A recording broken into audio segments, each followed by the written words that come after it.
Professor Yunus তার শেষ সময় সব বাধা বিপত্তি উপেক্ষা করে অসম্ভবকে সম্ভব করে ইতিহাসের পাতায় স্থান করে অবিস্মরণীয় হয়ে থাকছেন। নির্বাচনী প্রক্রিয়ার মধ্যেও প্রফেসর ইউনূস যা ঘটিয়ে দিয়েছেন এটা অনেকটা অসম্ভবকে সম্ভব করার মতো।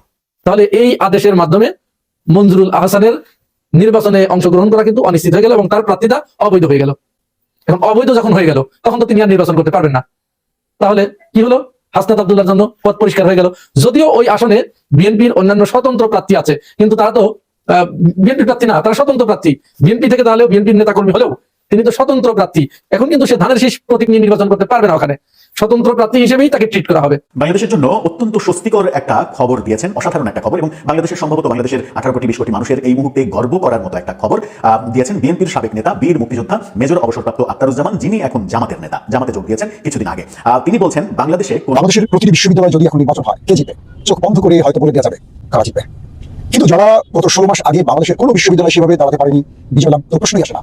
এক প্রকার যারা ফ্যাসিজমের বিরুদ্ধে লড়াই করতে করতে ক্লান্ত হয়ে দেয়ালে পিঠ থেকে গেছে, যাদের একটি অফিস সারা বাংলাদেশে খোলার সুযোগ ছিল না, সেটা জামাত ইসলামী বলি, ছাত্র শিবির বলি, কার্যত পুরো বাংলাদেশে তারা নিষিদ্ধ ছিল, অঘোষিত হবে। সেই দলটি 24শে জুলাই আন্দোলন শেষে হাসিনার বিদায়ের পর তারা পুরো বাংলাদেশ এখন তাদের পর্যায়ে নিয়ে যাচ্ছে প্রমাণ পায়। কেউ যদি ভেবে থাকে আবার আপনারা ক্ষমতা আসবেন, আমি আল্লাহর নামে চ্যালেঞ্জ করে যাচ্ছি শাসন সময় ইনশাআল্লাহ কসম খেয়ে বলছি আল্লাহর নামে বিএনপি বাংলাদেশে ক্ষমতা আসবে না। রাজনীতি করতে রাজনীতি করেন, কোচাকুচি করবেন না, কোচাকুচি করবেন না, শান্তি থাকেন। আপনারা রাজনীতি আপনি করেন, জনগণের কাছে যান, জনগণ বন্ধ করলে আমাদের আপত্তি নাই। কোচাকুচি করে কথা বলবেন, পারপাস করবেন। আসসালামু আলাইকুম দর্শক, নতুন একটি সংবাদে আপনাকে স্বাগতম। প্রিয় দর্শক, বাংলাদেশের যে বর্তমান প্রেক্ষাপট চলছে তারই আলোকে বেশ কয়েকটি গুরুত্বপূর্ণ ভিডিও নিয়ে আপনাদের সামনে হাজির হয়েছি, যার কিছুটা অংশ বিশেষ আপনারা ভিডিও শুরুতে দেখেছেন। প্রিয় দর্শক, ভিডিও শুরুটা দেখে কিন্তু বুঝতে পেরেছেন আজকের নিউজটা ঠিক কতটা গুরুত্বপূর্ণ এবং ঠিক কোন বিষয়টাকে ইঙ্গিত করছে। তাই বলবো যারা ভিডিওটি অন করেছেন একটু না টেনে সম্পূর্ণ ভিডিওটি মনোযোগ সহকারে শেষ পর্যন্ত দেখতে থাকুন। দর্শক মণ্ডলী, আমি আর এই বিষয় নিয়ে বেশি কথা বলবো না, চলে যাব আজকের কাঙ্ক্ষিত ভিডিওতে। তার আগে বলবো যারা এই চ্যানেলে নতুন আছেন অবশ্যই চ্যানেলটি সাবস্ক্রাইব করে পাশে থাকা বেল বাটনটি ক্লিক করে রাখবেন প্রত্যেক মুহূর্তের আপডেট পাওয়ার জন্য। তো চলুন দর্শক, ভিডিওটিতে একটা লাইক দিয়ে ধারাবাহিকভাবে আজকের সবগুলো ভিডিওর আলোচনা দেখে আসি।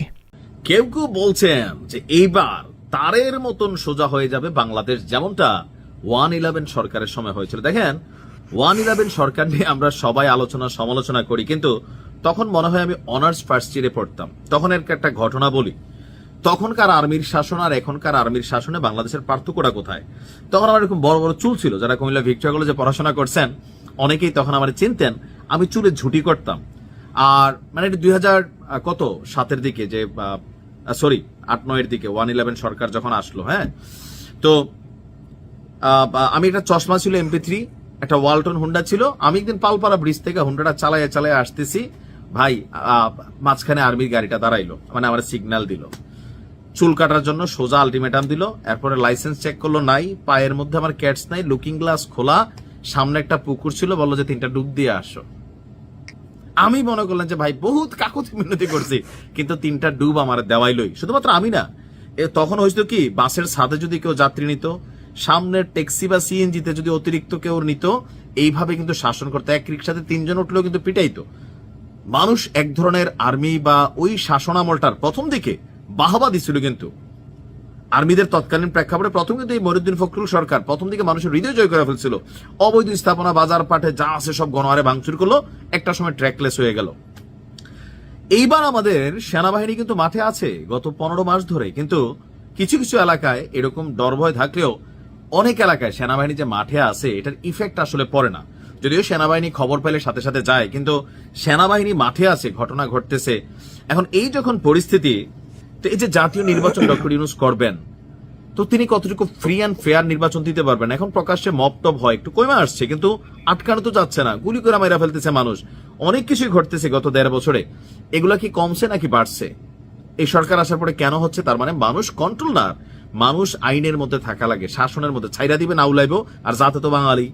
এখন এই আউলাইন না জাতিরে ঠিক করার জন্য যে সিদ্ধান্ত নেওয়া হয়েছে গতকালকে রাতের মিটিং এর পরে, আমার কাছে মনে হয় খুব বেশি কাজে দিবে না, তবে রানিং অবস্থা থেকে বেটার হবে। এখন আবার বেটারও হইতে পারে কখন, যে সেনাবাহিনীর প্রতি এখন কি হার্ড এন্ড রুলস করার জন্য কি কোনো রুলস আছে, যে তোমরা হার্ড পর্যায়ে থাকো মাঠে, নাকি ঢিলাঢালা পর্যায়ে? আমার মনে এখন ঢিলাঢালা পর্যায়ে আছে। হার্ড হইলেই সেনাবাহিনীতে একটা পাবলিকের মুখ বের হয়ে যাওয়ার কথা, কিন্তু এটা হচ্ছে না। তবে নির্বাচনের আগে হবে। একটা সুষ্ঠু নির্বাচনের জন্য মাঠে সেনা, নৌ, বিমান বাহিনী, আপনারা সকালে নিউজটা দেখছেন যেটা বৈঠক হয়েছিল গতকালকে রাতে, 94,000 সদস্য 3 বাহিনীর আপনার নির্বাচনকে ঘিরে মাঠে থাকবে। এর মধ্যে আইন শৃঙ্খলা রক্ষায় 90,000 সেনাবাহিনী, 2,500 নৌবাহিনী, 1,500 বিমান বাহিনীর সদস্য মোতায়েন করা হবে। প্রতিটি উপজেলায় একটি কোম্পানি সেনা মোতায়েন থাকবে। আর আমাদের সরকারের পক্ষ থেকে আমরা দেখলাম যে আগামী জাতীয় নির্বাচনকে কেন্দ্র করে অনেক কিছুই এখানে আমরা আলোচনার মধ্যে আসছে। বাট আমার বক্তব্য হচ্ছে কি, গত 15 মাস সেনাবাহিনী যথেষ্ট সাপোর্ট দিচ্ছে। বাংলাদেশ দেখেন যতটুকু এখনো ঠিকঠাক আছে, অনেক জায়গায় পুলিশের পাত্তা দেয় না, সেনাবাহিনীর মানে হস্তক্ষেপ লাগে।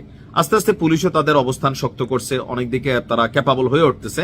একটু সময় লাগবে, একটা রাজনৈতিক সরকার আসলে এটা আরো শক্ত হয়ে যাবে। বাট এই সিচুয়েশনে যদি 94,000 সদস্য মাঠে থাকে আর তাদের হাতে যদি একটা পাওয়ার দেওয়া হয়, আমার ধারণা একদিকে এটা আমার ধারণা মনে হয়, বাট পাওয়ারটা দিতে হবে, পাওয়ার সুপ্রিম পাওয়ার তাদেরকে দিতে হবে।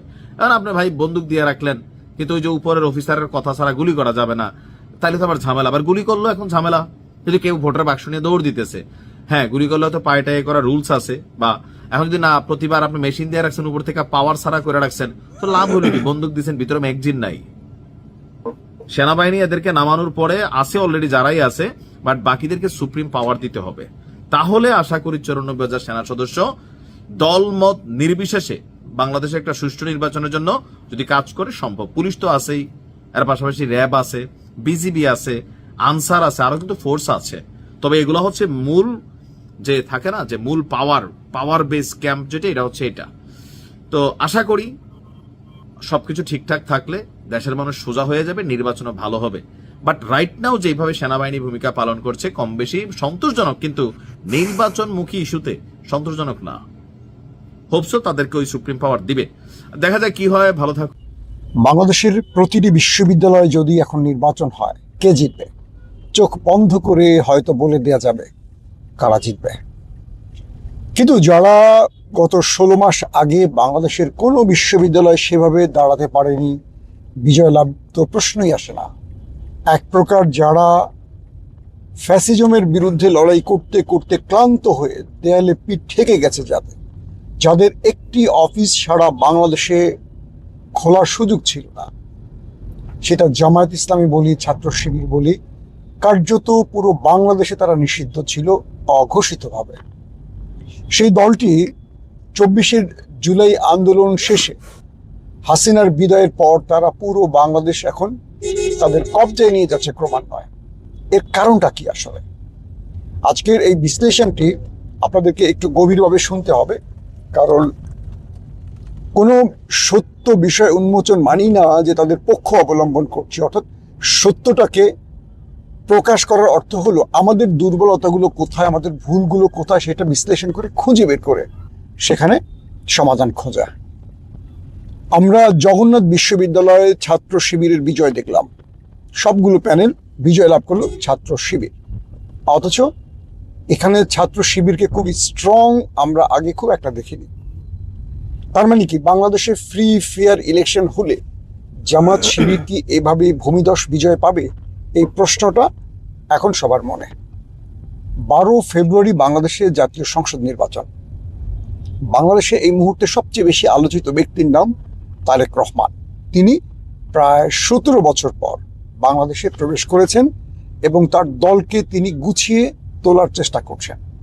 প্রশ্ন হলো, তারেক রহমান বিহীন বিএনপি বা ছাত্রদল বা বাকি অঙ্গ সংগঠনগুলো এতদিন কি সঠিক পথে ছিল না, যে এত বড় দলটি আজকে জুলাই বিপ্লবের পর এসে একটি জায়গায় সফলভাবে বিজয় লাভ করতে পারেনি? এর কয়েকটি কারণ আমাদেরকে আগে একটু বিশ্লেষণ করে খুঁজে বের করতে হবে। 1, জুলাই বিপ্লবের পর জামায়াত এবং শিবিরের নজর ছিল তারা তাদের দলকে গোছানোর চেষ্টা করেছে, তারা ফ্যাসিজমের যে নষ্ট অবস্থাগুলো ছিল রাষ্ট্র থেকে সেগুলো দূর করার কাজে মনোনিবেশ করেছে, মানুষের মধ্যে আস্থা তৈরির কাজটি করেছে। এবং এই 16 মাসে যারা জামাত শিবিরকে বিগত সময়ে রক কাটা এটা সেটা হিসেবে জানতো, এই 16 মাসে তারা বুঝতে পারলো যে স্বাধীনভাবে জামাত ইসলাম যখন মাঠে কাজ করে তারা কি করতে পারে। শিবিরকে আমরা দেখলাম প্রথমেই ঢাকা বিশ্ববিদ্যালয়টাকে তাদের কন্ট্রোলে নিয়ে একটার পর একটা চমক দিয়েছে।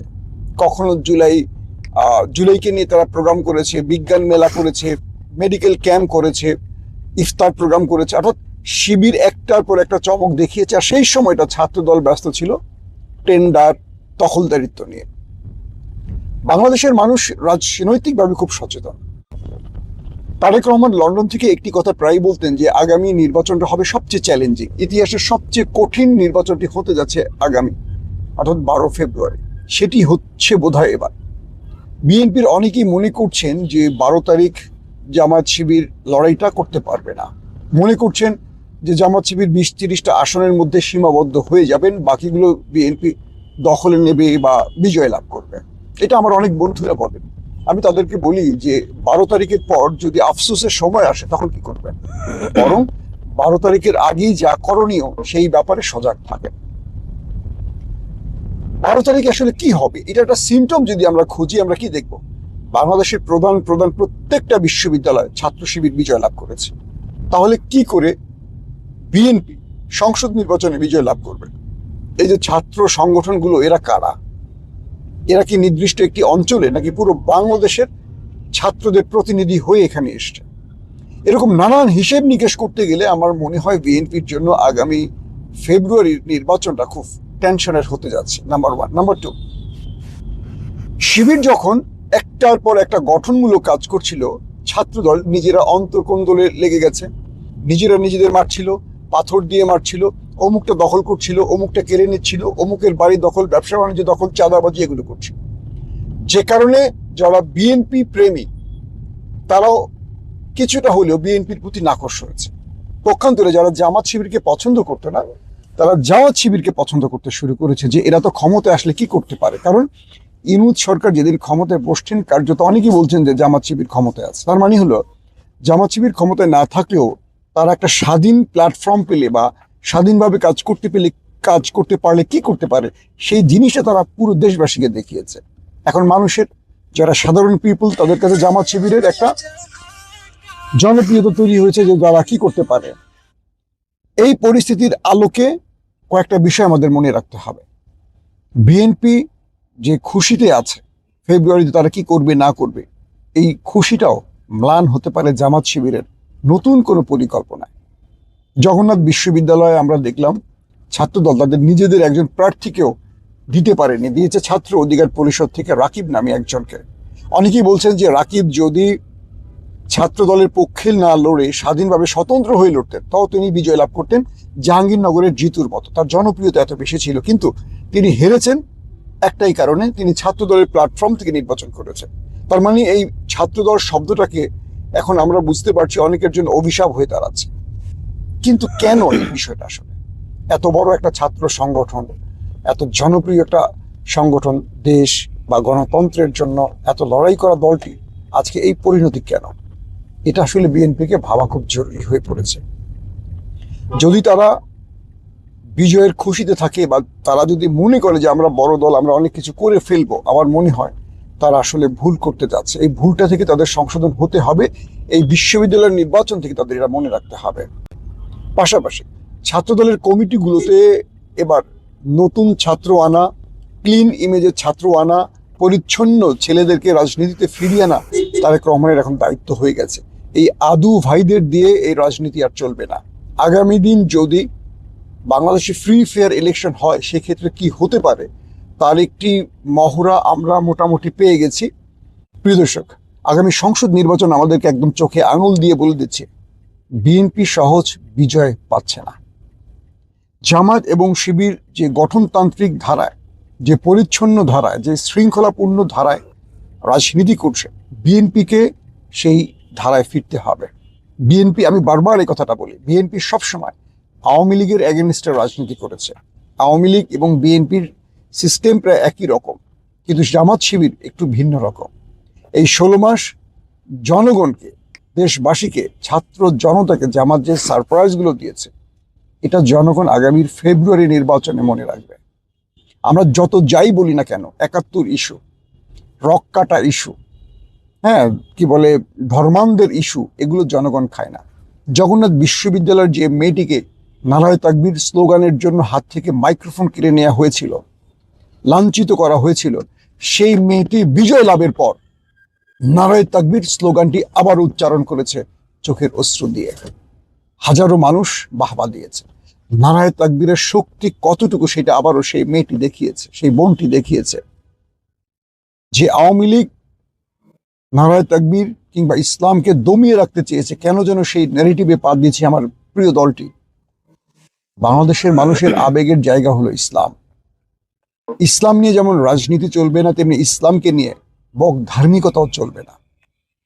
একদল বলছে জামাত ইসলামী রাজনীতির নামে ভণ্ডামি করছে, আরেক দল নির্বাচন এলেই মাথায় দাড়ি টুপি বা মাথায় টুপি দিয়ে একই ভণ্ডামি করছে। এখান থেকে আমার মনে হয় বিএনপি জনগণকে কোনো সঠিক বার্তা দিতে পারছে না। এখন আমাদের মনে হচ্ছে কি, আসলে জগন্নাথের বিজয় বলি বা বাংলাদেশের প্রতিটা বিশ্ববিদ্যালয়ের বিজয় বলি, এটা তারেক রহমানকে টেনশনে ফেলছে। তিনি এই বিষয়ে তার দলের সিনিয়র নেতাদের সাথে বারবার কথা বলছেন যে একটি বিশ্ববিদ্যালয়ে কেন ছাত্রদল বিজয় লাভ করছে না।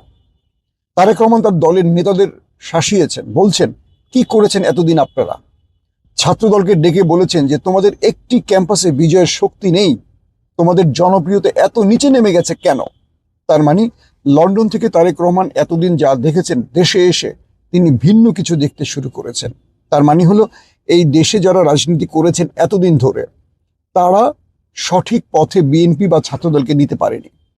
এখন পর্যন্ত দেখছি বিভিন্ন জায়গায় বিএনপি যাদেরকে জোট প্রার্থী হিসেবে মনোনয়ন দিয়েছে তাদের বিরুদ্ধে দাঁড়াচ্ছে বিএনপি, অর্থাৎ দলের হাইকমান্ডের নির্দেশও তারা মানছে না। তাহলে আগামী নির্বাচনে কি পরিমাণ চ্যালেঞ্জ আসতে পারে। আবার এমন বহু আসন আছে যেখানে বিএনপির পক্ষ থেকে যাদের মনোনয়ন দেওয়া আছে, কিন্তু স্থানের জনগণ মানে স্থানীয় বিএনপি সেই ব্যক্তিকে মানতে নারাজ। সেখানে হয়তো আরো অনেক জনপ্রিয় ত্যাগী নেতা আছে। এই বিষয়গুলো 12 তারিখের নির্বাচনে বিএনপিকে ভোগাবে। শিবিরের বিরুদ্ধে আর কোন ন্যারেটিভ বা প্রোপাগান্ডা দিয়ে বিএনপি সুবিধা করতে পারছে না। তার প্রধান কারণ শিবির ন্যারেটিভ দিয়ে নয়, শিবির জনগণকে কিছু দেখাতে চাইছে যেটা আমরা পারছি না বা ছাত্রদল পারছে না। এখন ছাত্রদলকে এই ক্ষেত্রে আরো সজাগ থাকতে হবে এবং প্রতিদিন আমরা এই যে দেখলাম কারওয়ান বাজারে স্বেচ্ছাসেবক দলের নেতাকে গুলি করে হত্যা করা হয়েছে, একটু ডিটেলে হাত দিলে হয়তো আমরা বুঝতে পারবো খুনিকে। নিজেদের মধ্যে এই দ্বন্দ্বগুলো বিএনপিকে অনেক বেশি ক্ষতিগ্রস্ত করছে। নিজেদের মধ্যে বিভেদ, ক্ষমতার লোভ, পদের লোভ বিভাজিত করে ফেলছে ছাত্র দলকে। এক দল দাঁড়াচ্ছে, অন্য দল ভোট দিচ্ছে না। আবিদ স্পষ্ট করে বলেছে ঢাকা বিশ্ববিদ্যালয় তাকে ছাত্র দলের বড় একটা গ্রুপ ভোট দেয়নি। এগুলো ছাত্র দলকে অনেক ক্ষতিগ্রস্ত করছে। তারেক রহমানের এই বিষয়ে এখন আসলে সঠিকভাবে দৃষ্টি দেওয়া উচিত, কারণ 12 তারিখে বাংলাদেশের মানুষের জন্য একটা চ্যালেঞ্জ হিসেবে দাঁড়িয়ে যাবে জামাত শিবির। এখন কি করবে বিএনপি? তাই যেটুকু সময় আছে সেই সময়টুকুকে কাজে লাগাতে হবে আগামী দিনের 12 ফেব্রুয়ারি নির্বাচনে বিজয় লাভের জন্য। প্রফেসর ইউনূস তার শেষ সময় সব বাধা বিপত্তি উপেক্ষা করে অসম্ভবকে সম্ভব করে ইতিহাসের পাতায় স্থান করে অবিস্মরণীয় হয়ে থাকছেন। নির্বাচনী প্রক্রিয়ার মধ্যেও প্রফেসর ইউনূস যা ঘটিয়ে দিয়েছেন, এটা অনেকটা অসম্ভবকে সম্ভব করার মতো। তার চাইতে বড় কথা যে আমরা এই মুহূর্তে যেটা সন্দেহ করছি যে আসলে এই মুহূর্তে যত অঘটন এটা কে ঘটান, সেই শক্তির প্রকাশ্য বাধা ছিল ইউনূসের বিরুদ্ধে। সেই বাধা অতিক্রম করে ইউনূস কাজ করছেন। দর্শক, খবর গুম কমিশনের রিপোর্ট, চূড়ান্ত প্রতিবেদন। এই প্রতিবেদন ঠেকানো শরীফ ওসমান হাদীর হত্যার অন্যতম কারণ ছিল। এমনকি এই হত্যা এবং হত্যাকাণ্ডের পর নাটকীয়তার সাথে যে গোয়েন্দা সংস্থার দালালেরা জড়িত, তাদের স্পষ্ট ভাষ্য ছিল যে একটা পর্যায়ে গুম কমিশনের রিপোর্টের মাধ্যমে কিছু সেনা অফিসারকে জড়ানো হবে অমুক তমুক। এর মানে, আর এছাড়া আপনারা এটাও জানেন যে এই গুম খুনে জড়িতদের বিচার ঠেকানোর সর্বোচ্চ চেষ্টা মিস্টার ওয়াকারুজ্জামান করেছে। এতে কোনো সন্দেহ সংশয় নেই। যেমন আয়নাঘর ভিজিট করতে বাধা দিয়েছে, ভিজিট করতে দিতে চায় নাই, কিন্তু এক পর্যায়ে গণমাধ্যমে বিষয়টা সামনে আসার পর ইউনূস আয়নাঘর ভিজিট করতে পেরেছেন। এর মানে এই গুম খুনের বিচার এগুলোর সাথে যেহেতু জড়িত সেনাবাহিনী থেকে আসা বিভিন্ন অফিসাররা এবং তাদের বিচার চলছে, এই কারণে বিষয়টা পদে পদে বাধাগ্রস্ত করার সর্বোচ্চ চেষ্টা করা হয়েছে। এমনকি এই যে চূড়ান্ত রিপোর্ট, এই রিপোর্ট যাতে পাবলিশ না হয় এজন্য নানান চেষ্টা করেছিল। বিষয়টা এতটাই সিরিয়াস, আমি অসম্ভবকে সম্ভব করা কেন বলেছি, দেখেন বিএনপি নেতা সালাউদ্দিন আহমেদ নাকি গুম হয়েছিলেন। তবে সালাউদ্দিন আহমেদের কেসটা রহস্যজনক। অনেকে বলেন তিনি গুম হন নাই, ওটা ছিল নাটক। কিন্তু বাস্তবতা হচ্ছে প্রথমে তিনি গুম হয়েছেন, তাকে গুমই করা হয়েছে। এস আলমের একটা বাসা থেকে তাকে তুলে নেওয়া হয়েছে, তারপরে তাকে বর্ডার পার করে ভারতের হাতে তুলে দেওয়া হয়েছে। তারপরে ভারত এক জায়গায় নিয়ে তাকে প্রস্তাব দিয়েছে, তুমি আমাদের দালালিত্ব গ্রহণ করো, ট্রেনিং দিব, তোমাকে ভালো জায়গায় রাখবো, কোনো সমস্যা নেই। তখন সালাউদ্দিন আহমেদ নিজেকে ইন্ডিয়ার কাছে, রয়ের কাছে সাবমিট করেছে। কিন্তু তিনি যে দেশ থেকেই চুক্তি করে গুম নাটক সাজিয়েছেন, বিষয়টা এরকম নয়। গুম হওয়ার পর তিনি তাদের ফাঁদে পা দিয়েছেন, এইটা হচ্ছে ঘটনা। তো সেই সালাউদ্দিন আহমেদ তিনি এত বড় একজন নেতা, অথবা যারা গুম হয়েছেন তাদের মধ্যে সবচেয়ে হেভিওয়েট নেতা, তার চাইতে কোনো বড় নেতা গুম হয়নি। সেই সালাউদ্দিন আহমেদ কেসই করতে চান না, মামলাই করতে চান না। একটা পর্যায়ে জনগণের চাপে সমালোচনার মুখে মামলা করতে বাধ্য হয়েছেন, কিন্তু সালাউদ্দিন আহমেদের কোনো ইন্টারেস্ট ছিল না মামলা করার ক্ষেত্রে। তাহলে বুঝেন যে এই গুম যারা ঘটিয়েছে তার কতটা প্রভাবশালী, যে সালাউদ্দিন আহমেদের মতো সাবেক মন্ত্রী সাহস করে না মামলা করতে। এমনকি এই সেনা অফিসারদের বিচারের সাথে যারা জড়িত এদেরকে হুমকি দেওয়া হয়। কোনো রাজনৈতিক দল এই বিচার ঠিক মতো দাবি করে না, করতে পারে না। কত ঘটনা, তা সত্ত্বেও সেই গুমের সাথে জড়িত অফিসারদের বিচার হচ্ছে ঠিক, কিন্তু তারা নজিরবিহীন ভাবে তারা এসি প্রিজন ভ্যানে চলে। এসি প্রিজন ভ্যান বাংলাদেশে এটা আমি দেখিনি কখনো। অথচ সাবেক মন্ত্রীরা অ্যাজ ইউজুয়াল কনভেনশনাল প্রিজন ভ্যানে আসে, তারা এসি প্রিজন ভ্যানে আসে, আবার থাকে কোথায়? কার্যত থাকে বাসায় স্ত্রী নিয়ে মনে হয়। কারণ বলে যে একটা সাবজেলে থাকে ক্যান্টনমেন্টে, কিন্তু সেই সাবজেল কোথায় কি এর কোনো অস্তিত্ব আমরা দেখিনি বা কোনো গণমাধ্যমে আসেনি। এর মানে ক্যান্টনমেন্টের ভিতরে ঢুকে তারপরে যে যার বাসায় হয়তো চলে যায়, এটাও হতে পারে। অথবা তাদের একটা 5 স্টার মানের বিল্ডিং ঠিক করে দেওয়া হয়েছে, সেখানে তাদের স্ত্রী নিয়ে থাকে। ওটা কোনো জেল না, মোবাইল টোবাইলও নাকি চালায়। আদালত অনুমতি দেয় না এই মোবাইল চালানো, কিন্তু মোবাইল চালায়, এটা কে দেখবে? ওখানে সরকারের কার নিয়ন্ত্রণ আছে? অতএব এই গুম খুনে জড়িতদের বিচার এবং গুম বিষয়টা এমন কেউ জড়িত যেটার বিচার ইউনূস নিজেও করতে পারছেন না। এই চূড়ান্ত প্রতিবেদন ঠেকানোর নানান চেষ্টা হয়েছিল। ওসমান হাদি হত্যার মাধ্যমে এই বার্তা দেওয়া হয়েছিল যে তোমরা যতই বিচার করতে চাও, যাই। বিদেশিদের কাছে যেই অভিযোগ তুলছে জামাত ইসলাম, একই অভিযোগ তুলছে এনসিপির নেতারা।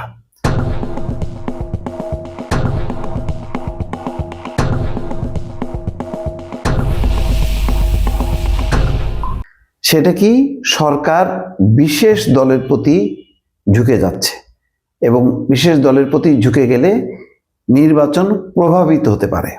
নাহিদ ইসলাম বলছেন এই বক্তব্য, এবং শনিবার ইইউ অর্থাৎ ইউরোপীয় ইউনিয়নের চিফ ইলেকশন অবজারভার আইভার্স ইজাপসের নেতৃত্বাধীন নির্বাচন পর্যবেক্ষক প্রতিনিধি দলের সঙ্গে বৈঠক শেষে তিনি এই মন্তব্য করছেন। এই সময় এনসিপির মুখপাত্র আসিফ মাহমুদ এবং আন্তর্জাতিক সম্পর্ক সেল প্রধান সুলতান মোহাম্মদ জাকারিয়া সহ দলের শীর্ষ নেতারা উপস্থিত ছিলেন। নাহিদ ইসলাম বলছেন, আসন্ন জাতীয় নির্বাচন পর্যবেক্ষণে ইউরোপীয় ইউনিয়ন একটি বড় এবং শক্তিশালী পর্যবেক্ষক দল পাঠাতে চাচ্ছে। ইইউ চায় নির্বাচনটি সুষ্ঠু, নিরপেক্ষ এবং প্রতিযোগিতামূলক হোক, এবং ফল ঘোষণার পর সবাই যেন তা গ্রহণ করে, এতে গণতান্ত্রিক রূপান্তর নির্বিঘ্ন হবে। তিনি বলছেন, ইইউ প্রতিনিধিরা রাজনৈতিক দলগুলোর ভাবনা এবং উদ্বেগ জানতে আগ্রহী। তারা নিরপেক্ষভাবে কাজ করবে এবং সব রাজনৈতিক দলের সহযোগিতা চেয়েছে। একই সঙ্গে এনসিপিকেও সহযোগিতার আশ্বাস দিয়েছে তারা। সাংবাদিকদের এক প্রশ্নের উত্তরে বলছেন নাহিদ ইসলাম, দেশের লেভেল প্লেইং ফিল্ড আছে এমন আত্মবিশ্বাস বা ঐক্যমত্য সব রাজনৈতিক দলের নেই, এমনকি এনসিপিরও নাই। তিনি অভিযোগ করেন, একটি বিশেষ রাজনৈতিক দলকে সরকারি সুযোগ সুবিধা এবং বিশেষ প্রোটোকল দেওয়ার মাধ্যমে প্রশাসনের বিভিন্ন স্তরে পক্ষপাতের বার্তা পাওয়া যাচ্ছে, যা নির্বাচনী মাঠে অসমতা তৈরি করতে পারে। মিডিয়ার ভূমিকা নিয়েও উদ্বেগ প্রকাশ করছেন তিনি। কিছু মূলধারার গণমাধ্যম এনসিপিকে লক্ষ্য করে নেতিবাচক সংবাদ প্রকাশ করছে। প্রশাসন এবং মিডিয়ার সামনে সুযোগ নিশ্চিত করার দাবি জানান তিনি। এসব বিষয়ে নির্বাচন কমিশনকে বারবার জানানো হচ্ছে এবং ধারাবাহিকভাবে আপডেট দেওয়া হবে। মাঠে গিয়ে কি ধরনের বাধার মুখে পড়তে হচ্ছে তাও কমিশনকে জানানো হবে। সব মিলায় কি দাঁড়ালো, এই ধরনের অভিযোগ কিন্তু ইউরোপীয় ইউনিয়নের প্রতিনিধিদের কাছে জামাত ইসলামও করেছে, এখন এনসিপিও করলো। এই অভিযোগকে নিশ্চয়ই আমার ধারণা যে বিদেশিদের কাছে একটু তারা ধাক্কা খাচ্ছে, কারণ আগে আওয়ামী লীগের বিরুদ্ধে এই অভিযোগ ছিল বিএনপি, জামাত সহ অন্যান্য দলের। তো এখন যারা রাজনীতি করছে বা নির্বাচন করার সুযোগ পাচ্ছে তারা সবাই শেখ হাসিনা বিরোধী শক্তি। তো শেখ হাসিনা বিরোধী শক্তির মধ্যে যদি একটা অংশ ইউরোপীয় ইউনিয়ন বা বিদেশিদের কাছে এই অভিযোগ করে, তাহলে তো গোটা নির্বাচন ব্যবস্থা সম্পর্কেই মানে তাদের মূল্যায়ন হবে এই যে এটা বোধহয় সবসময় একটা ক্রনিক ডিজিজ, যে অলওয়েজ অভিযোগ করা। আগের অভিযোগের একটা গুরুত্ব ছিল বলে তারা সবসময় বলতেন যে অংশগ্রহণমূলক নির্বাচন এবং সবার অংশগ্রহণে নির্বাচন। এখন ইউরোপীয় ইউনিয়ন বা আমেরিকা এই কথা বলছে না, পশ্চিমা দেশগুলো এই কথা বলছে না। তারা বলছেন যে ভোটাররা যাতে ভোট দিতে পারে এবং রাজনৈতিক দলের অংশগ্রহণ চাচ্ছে, কিন্তু ঠিক ওই অর্থে আওয়ামী লীগের অংশগ্রহণে নির্বাচন হইতে হবে এই আওয়াজটা তুলছে না। সেই আওয়াজটা কেবলমাত্র ভারতের যখন নাকি নীতি নির্ধারকরা তাদের কণ্ঠে আছে। তারপরও এখন বর্তমানে তারা মেনে নিয়েছে যে আওয়ামী লীগ ছাড়াই আসলে একটা নির্বাচন হবে। সে কারণে আওয়ামী লীগও অনেকটা চুপ শেখাচ্ছে নির্বাচনের মাঠে। এখন যেটা দাঁড়াচ্ছে যে নানা অভিযোগ হচ্ছে, বলা হচ্ছে ঋণ খেলাপির বিষয়ে নির্বাচন কমিশন আরো কঠোর অবস্থান প্রয়োজন। ঋণ খেলাপির বিষয়ে উদার, যার জন্য বিএনপির অনেক নেতা টিকে গেছে। হয়তো দেবিদ্বারের কথা বলছেন, যেখানে হাসনাত আব্দুল্লাহ এবং মঞ্জুরুল হাসানের মধ্যে একটা ঠান্ডা লড়াই চলছে, পাল্টাপাল্টি আবেদন করেছেন, দুই পক্ষই আবেদন করেছে নির্বাচন কমিশনে তাদের প্রার্থিতা বাতিলের জন্য। তো সব মিলায় এখন যদি এই অভিযোগের পাল্লাগুলি ভারী হতে থাকে, তাহলে নির্বাচন ইউরোপীয় ইউনিয়ন তারা নিরুৎসাহিত হইতে পারে। তারা বলতে পারে যে না, এরকম অভিযোগের মধ্যে আমরা প্রতিনিধি পাঠাবো না। আগে হাসিনার সময় তাই হয়েছে যে ইউরোপীয় ইউনিয়ন ছোট সংখ্যক একটা টিম পাঠাইছে, তারা আর আগ্রহী হয়নি। জাতিসংঘ, আমেরিকা বা অন্যান্য তারা কেউ পাঠায়নি, কারণ নির্বাচন কি হবে এটা বোঝাই যাচ্ছিল। তো এখন কি হতে যাচ্ছে, এখনও যদি সেই একই রকম পরিবেশ থাকে, তাহলে তাদের মূল্যায়ন হবে যে বাংলাদেশে আসলে নির্বাচন ভালো হবার কোনো লক্ষণ নাই। যখনই যার ক্ষমতা প্রভাব থাকে সে তার মতন করে নির্বাচনকে প্রভাবিত করে, তেমনই একটা খারাপ ধারণা তারা নেবে এবং এরপরে কিন্তু তাদের অবস্থানটা কঠোর হবে এবং তারা বলবে যে রাজনৈতিক দলগুলোর উপর সব নিষেধাজ্ঞা প্রত্যাহার করে এবং সবাইকে সমান সুযোগ দিতে হবে, নিষিদ্ধ করা যাবে না, এরকম একটা বক্তব্য আসতে পারে। মোট কথা মানে হাসিনা বিরোধী রাজনৈতিক দলের কোনো কোনো অংশের কাছ থেকে বা জামাত বা এনসিপি যখন নাকি ইউরোপীয় ইউনিয়নের কাছে এই অভিযোগ করছে, তার মানে নির্বাচনটা কিন্তু শেষ পর্যন্ত কি হবে, প্রশ্নবিদ্ধ হিসেবেই দাঁড়াবে। দর্শক ভালো থাকবেন, আল্লাহ হাফেজ। আমি জানি না এই মালটাকে, কিন্তু উই কি পলিটিক্স করিচ্ছে। জিয়ার সৈনিকরা মাঠে নামে, রাজপথে নামে, মাত্র 2 ঘন্টার ভিতরে বাংলাদেশ শাসন করে ফেলতে পারবে। আরে জামাত, আপনারা মাঠে আসেন, আপনাদের সাথে খেলার জন্য বিএনপির অঙ্গ সংগঠন, বিএনপির নেতা কর্মী আপনাদের জন্য প্রস্তুত। আপনারা আসেন মাঠে, আমরা আছি, আমরা দেখবো আপনারা কতটুকু খেলতে পারেন। আপনাদের সাথে খেলা হবে 25 তারিখের পরে, আওয়ামী লীগের সাথে খেলা হবে পরে। সময় হলেই দেখতে পারবেন আমরা কি করতে পারি। এবার ভাই এদিকে আসেন, মিচ্ছেন এদিকে আসেন, মেলা দৌড়াইছি ভাই। শেখ হাসিনা ওনার কবরটা কোথায় হবে বলেন, কোথায় হবে? আমি ওনার মৃত্যু কামনা করছি না, শুধু আমি কল্পনা করছি যে উনি দণ্ডপ্রাপ্ত আসামি, ওনার মৃত্যু হয়েছে, ওনার লাশটা যদি কোনো ঠেলেও দেয়, মানে ভারতীয়রা, এই লাশটা রিসিভ করার মতন কেউ নেই। হয়তো সরকারের সহায়তায় তার দূর সম্পর্কের আত্মীয় নিয়ে ওনাকে ওই যে শেখ মুজিবুর রহমানের যেভাবে দাফন হয়েছে সেইভাবেই হবে। আর তা না হলে ভারতেই ওনার লাশটা দাফন হবে, কবর হবে। যোগসূত্র থেকেই তারেক রহমানের আই হ্যাভ এ প্ল্যান ব্যর্থ। হতাশ বিএনপিকে জামাত শিবিরের অসাধারণ চমৎকার সৃজনশীল জবাব। দর্শক, প্রথমে জবাবটা নিয়ে বলি, তারপরে আই হ্যাভ এ প্ল্যান বলি। দর্শক, সাবেক ক্ষমতাচ্যুত প্রধানমন্ত্রী শেখ হাসিনা তিনি বিভিন্ন সময় সামাজিক যোগাযোগ মাধ্যমে নানা ধরনের কথা বলেন। কথা তার থামানো যায় না। কথা বলতে তিনি ভালোবাসেন, তাই কথা বলেন। তার কথা নানা সময় বাংলাদেশ সরকারের জন্য বিব্রতকর পরিস্থিতির জন্ম দেয়। বাংলাদেশ সরকার থেকে বারবার ভারতীয় সরকারকে অনুরোধ করা হয়েছে। সুপ্রিয় দর্শক, আমি আশা করছি আজকের নিউজটা আপনারা সকলে মনোযোগ সহকারে শেষ পর্যন্ত দেখেছেন। তো আজকের নিউজটা দেখে আপনার কাছে কি মনে হয়েছে? আপনার মূল্যবান মতামত অবশ্যই কমেন্ট সেকশনে লিখে যাবেন। দেখা হচ্ছে পরবর্তী কোনো আপডেট নিউজে। সে পর্যন্ত সুস্থ থাকবেন, ভালো থাকবেন, আমার জন্য দোয়া করবেন। আসসালামু আলাইকুম রহমতুল্লাহি ওয়া বারাকাতুহু।